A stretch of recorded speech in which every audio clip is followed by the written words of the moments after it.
Here's a follow-up to the progress bar video that I recently made.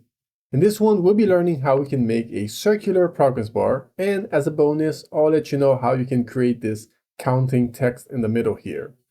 All right, so let's break it down first. We have our text. Our text is animated, of course, but we'll look at that later. So we have the progress bar group over here, and inside of it, I have a fill and a base. The base is the white color that we see at the bottom, and the fill is the blue color. And these are strokes. All right, so let's start this from scratch. Remember, you can create your assets inside of Inkscape and then bring them into Friction. But for this one, I'll build everything directly inside of Friction. So I'll grab the ellipse tool, I'll left click, hold, and I'll press Shift. That way we get a symmetrical circle or a full circle. I'll scale this up, and then I'll eliminate the fill and replace it with a stroke, flat color. And for this one, let's go with yellow. Why not? Because it's yellow, I'll disable the background so that we get more contrast. Okay, for the stroke width, I'll stick to 50, but you can make this however big or thin you want. So 50 over here. I'll go back to the object selection, but just note that if I grab the point selection, you'll see that we have these 3 dots over here.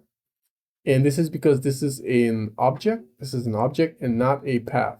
If you want this to be a path, simply go up to the menu bar inside of path and choose object to path. This will make a copy of it, and the copy will be a path with the points and the handles. Okay, I'll undo this. So now with the circle, I'll rename this one to base.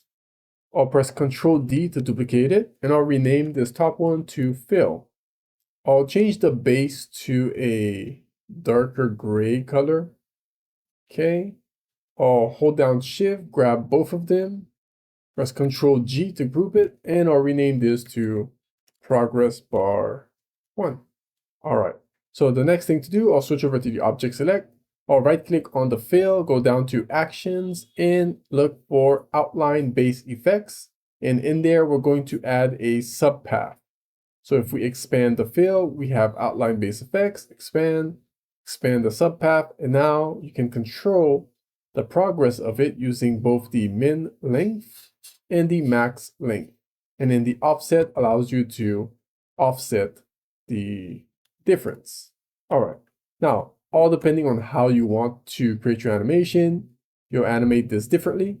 But in this particular case, I want to, let's see here, let's go down to 0 with the max length. I want it to be clockwise and start from this point. So I'll be animating the max length from 0 to 100. So over on frame 10, I'll add a keyframe to the max length.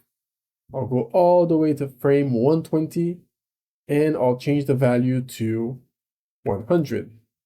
There you have it. Already we have our animation. It's a linear animation. Okay. The next thing is the style. So over here we have rounded edges, and this has to do with the cap of your stroke.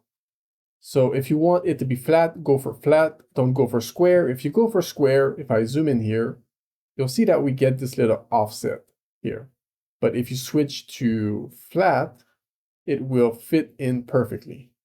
All right, so this is if you want it to be flat. And then for the motion of the fill, we can simply expand all of this, go to max length, switch to curves, and we can now give this a bit of ease in, ease out.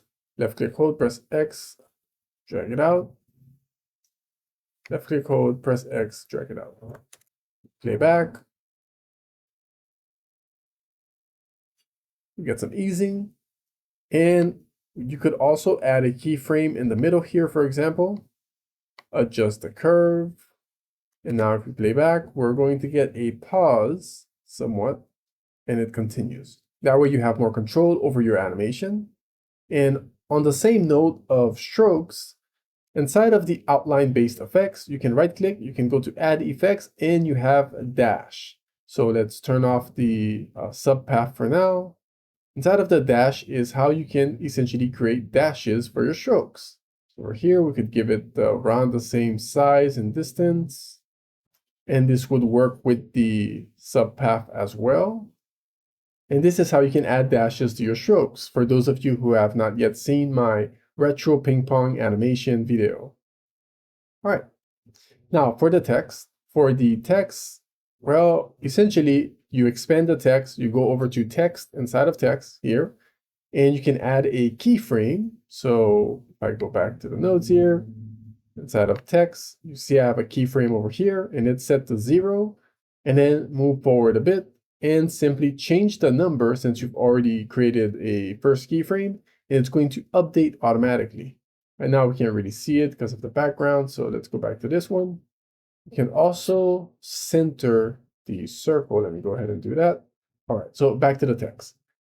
So for example, let's say if over here I wanted it to switch to 10, I would simply change the value in here, so 10.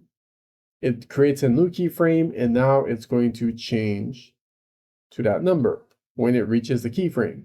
In the future releases of Friction, they'll be adding dynamic text, which you'll be able to modify using expressions. In other words, you'll be able to make it count from 0 to 100 using these expressions, and this can be synchronized with your progress bar. But in the meantime, this is what we have. This should be enough for you to create countless circular progress bars. I have a Ko-fi link down in the description for those of you who'd like to support the channel. You can click on this playlist here to learn more about Friction. Thank you for watching, and I'll see you next time.